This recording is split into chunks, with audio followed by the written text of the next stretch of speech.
A data scientist shared something with me recently that stopped me cold. 10 years in, small companies, no PhD, wouldn't pass a FAANG interview, his words. And then, some of the biggest impacts companies have made came from bar charts and basic KPIs. This is the most real thing I've read about this field. So why is it so rare to hear? Because an entire industry profits from making your job look harder than it is. Consultants, vendors, hiring gatekeepers. They built a decade of performative whiteboarding and convoluted models. Not because complexity delivers better outcomes, but because complexity justifies their existence. It rewards being impressive over being useful. And the cruelest part? It works. It makes you doubt yourself. It makes a bar chart feel like failure. They want you to build graceful models.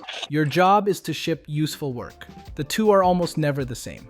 A business doesn't run on academic papers. It runs on decisions. The tool that makes the decision is the right tool. Full stop.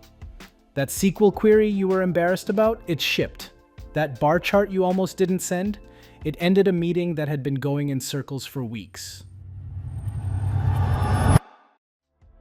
I watched a brilliant team spend 6 months on a model so sophisticated it had its own documentation wiki.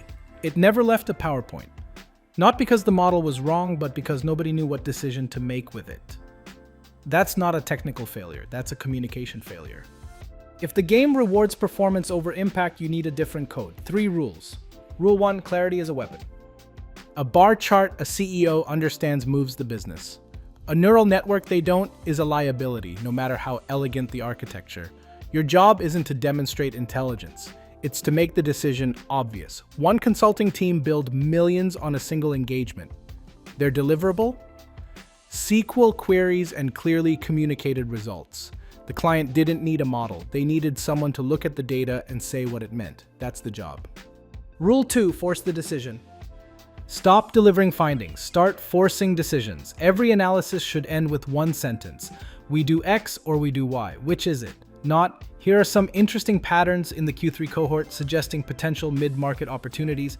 We raise prices here or we don't. The data says raise them. What's the call? A model shipping at 70% accuracy that changes a real decision beats the 95% model still sitting in a notebook waiting for sign-offs. Rule 3, revenue is the referee. Your F1 score doesn't appear on the P&L. Nobody in the finance meeting is asking about your validation methodology. They're asking one thing, did this make or save us money? I know a team that spent months optimizing a churn model from 0.87 to 0.91 F1.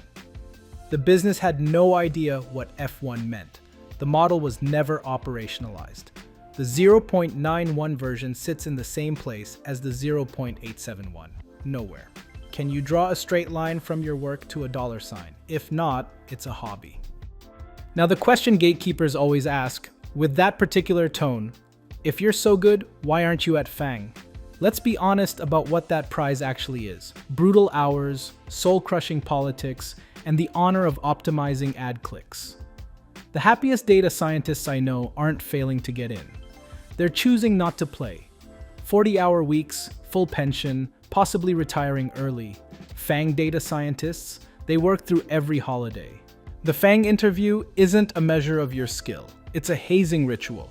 Working somewhere you can actually ship, where impact is visible without 3 layers of sign-off, isn't settling. Your skills compound faster when they're tied to real decisions, not shaving 0.01% off a metric inside a silo. That data scientist I mentioned, still getting offers, still making impact, still loving the work. Not because he found a hack, because he figured out what the job actually is. Look at the data, understand the decision, make it easy to make. While everyone else grinds leet code for a prize they're not sure they want, you'll be the person in the room with a bar chart and one question. Do we do this or not? Let them have the titles. We're here to get the job done. What's the simplest thing you've shipped that made the biggest real-world impact? Drop it below.